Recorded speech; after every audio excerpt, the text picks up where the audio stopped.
Hello everyone, Stepan here. Today I'll go over a game from round 5 of the Rapid and Blitz in Leuven, Belgium, your next move event, the first event of the Grand Chess Tour in 2018.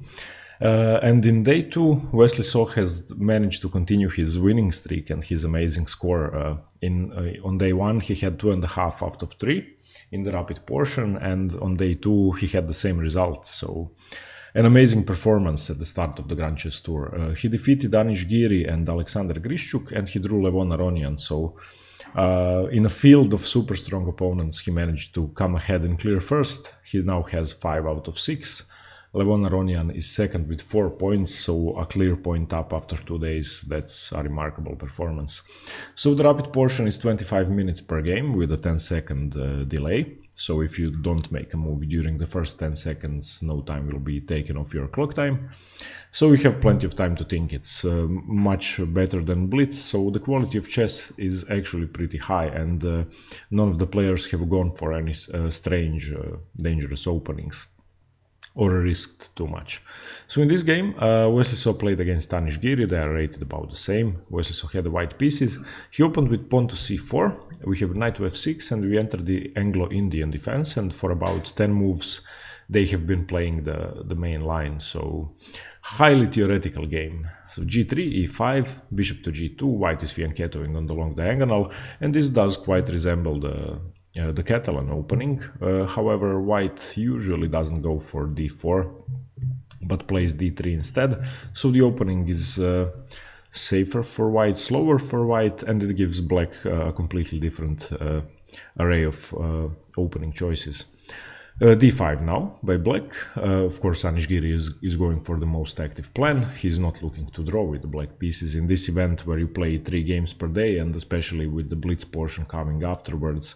Every point is crucial, and I'm sure that none of them were calculating to draw with black pieces as if they would had the tournament been standard time control. So now c takes d5, knight takes d5, this is the main line, and you can see that white has traded his c2 pawn for black's d7 pawn, which is a favorable trade for white, and you can imagine this being a Sicilian defense in reverse with, let's say, the hyper-accelerated dragon with white having the Sicilian position now, and the positional advantage is that white now has more pawns in the center, which, if any endgame should occur, should mean that white is positionally better, but slightly. So this is basically almost a Sicilian defense in reverse. Here Wesley So continues with knight to c3, the main move, knight to b6, declining a trade, because he could either take on c3 or move the knight, since the bishop is attacking it as well. Now knight to f3 is played, knight to c6, d3, a solid move, once again not going for d4, that would be far too risky in this position, bishop to e7, trying to develop, and both sides castle. Now we are still in mainline theory. There are still about 500 games played from this position, so both players knew this very well, and they probably played it at a tempo, not wasting any time on the clock. Bishop e3, bishop e6, rook to c1, developing on the most logical square, knight to d5. And now, instead of knight to d5, Anish Giri could have also gone for f5, which is a slightly more aggressive approach to this position and the most commonly played move, and f5 has been played about 100 times, knight to d5 about 50 times. So f5 is preferable on high level because it's a bit more aggressive, but knight to d5 is okay as well. So knight takes d5, bishop takes d5, queen to c2. He could have also played queen to a4. Now note that the a2 pawn isn't really hanging, because after bishop takes a2, b3, the bishop is falling, so the pawn can't be taken. Rook to e8 instead, developing a piece, and in some positions even threatening e4, which might disrupt white's central control and bring a lot of havoc to his position. a3, firstly preventing the knight from coming to b4 and then freeing up the queen to move so that the a2 pawn isn't hanging in the end.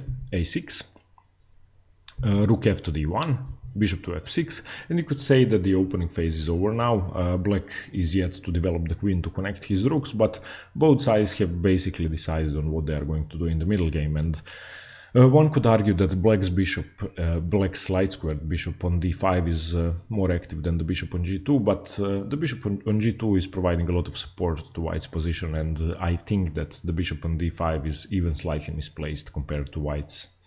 Now Wesley So plays knight to d2, offering a trade of bishops, and it happens now. Bishop takes g2, king takes g2. However, perhaps there were more aggressive plans for Wesley without trading the bishop, because you can see in this position with the bishop still being on g2 that black's king side is under a lot of pressure, and I think that that fact could have been used to a greater advantage without trading the bishops, but perhaps he was afraid of the move e4 right away, and I can't really find a good move for him now if he doesn't trade the bishops. I mean, your position is optimal, all of your pieces are perfectly placed, and there's really no easy ways to improve the position, especially in a rapid game. Perhaps if he had an hour to think about it, he would have found something, but objectively, knight to d2 is a practical move from a human perspective and a good move. So knight to d2, bishop takes, king takes, bishop to g5, now offering a trade of the dark squared bishops, and this was a mistake. He should have played either rook to e6, activating the rooks, or developed the queen. Bishop to g5 is arguably a waste of time, because you are offering to trade off the piece by moving it the second time, so I don't think there's a lot to be gained from that trade. So bishop g5, bishop takes, queen takes, and the queen isn't that well placed on g5. Of course, you could even gain a tempo with knight to e4 or knight to f3, so I think that bishop to g5 was Anish Giri's first mistake, and perhaps a crucial one, because this tempo is going to enable Wesley So to gain a lot of initiative for the time gained. So e3 is played here, queen e7, knight to e4, rook a to c8, knight to c5. And now after knight to c5, black is in a lot of trouble. Now if you imagined the bishop still being on g2, then the position would have been even better, but how would you remove the bishop from d5, the black slide squared bishop? So once the bishops were traded, the position got in fact even weaker for black, and now you have to defend b7.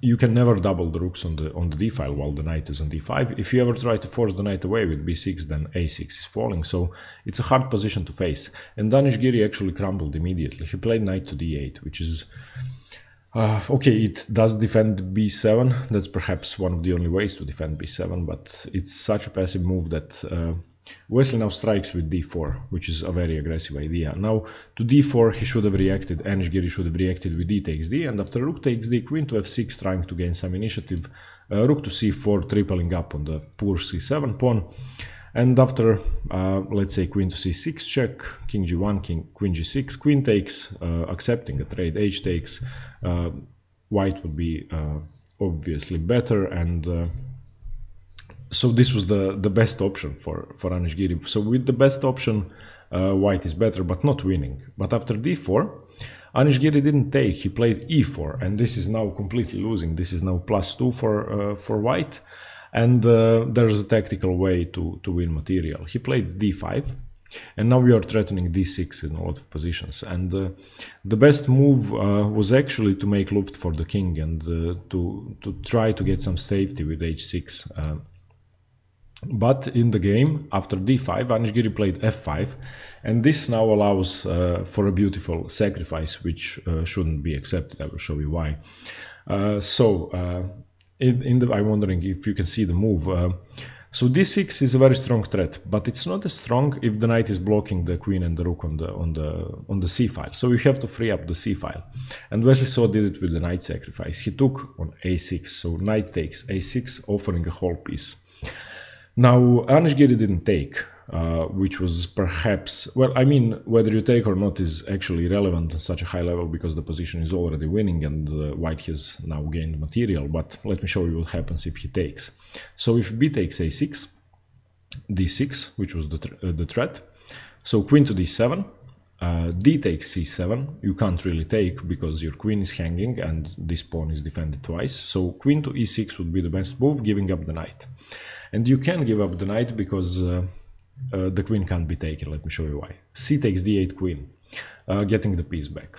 If rook takes c2, then you don't have to take on e8 with check, you can take on c2. And now once rook takes d8 happens, and rook takes d8 check, you have two rooks for the queen, but you are going to get another pawn in this position, and you're going to be completely winning because the black king is misplaced on g8. So this is what would have happened. All of these moves are forced now. So king f7, rook c7 check, king to g6. Rook d to d7, and you're going to take on g7, and you're going to trade queens. So the best option for black is to trade queens. If he doesn't, he's going to get checkmated. So queen to f6, rook takes, queen takes, rook takes, king takes, b4, creating a passed pawn along the b file, which is unavoidable. And you already have a 4-3 advantage on the king side. So this is an easy win for white. After you force the black king to march up to the b pawn, you're going to simply take on f5 and then have a 4-2 majority, which is winning. So that's what would have happened after knight takes a6 if Anish Giri had taken the knight. And this is basically a forced variation which couldn't have been avoided. Instead of that, Anish Giri played knight to f7. And I can't really tell you which is worse, both are horrible. d6 is played anyway, allowing the knight to take, knight takes d6, and now knight takes c7, going a pawn up, not being afraid of the pin because he always has a check on the b3 square.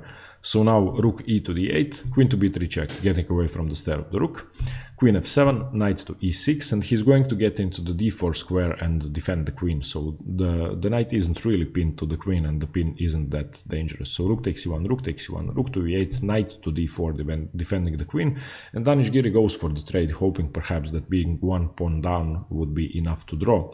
Queen takes, knight takes, king to f7, knight to d4, g6, rook to c3, trying to improve the position.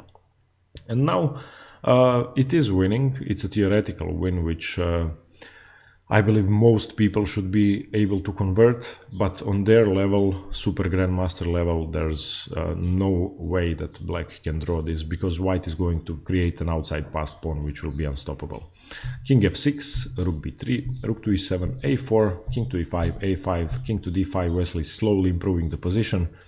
Rook to b5, rook to b6, I'm sorry, rook f7, b3, g5, which is a mistake. You are allowing the rook to come to h6, a6, ba6, rook a6, knight to b7, rook to b6, knight to d6, rook to a6, a bit of a repetition. And once the rook gets here, and once the position becomes optimal after rook h6 here, rook f7, rook h5, a lot of repetition until the king manages to march up the board.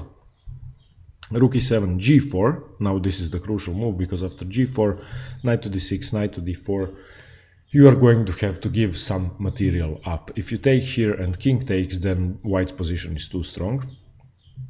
And this pawn will either have to be babysitted or just allowed to queen. And the king, rook and knight are perfectly placed around the black king. And the black king could even get checkmated. So in this position, Anish Giri resigned and gave up, and Wesley So won his fourth game.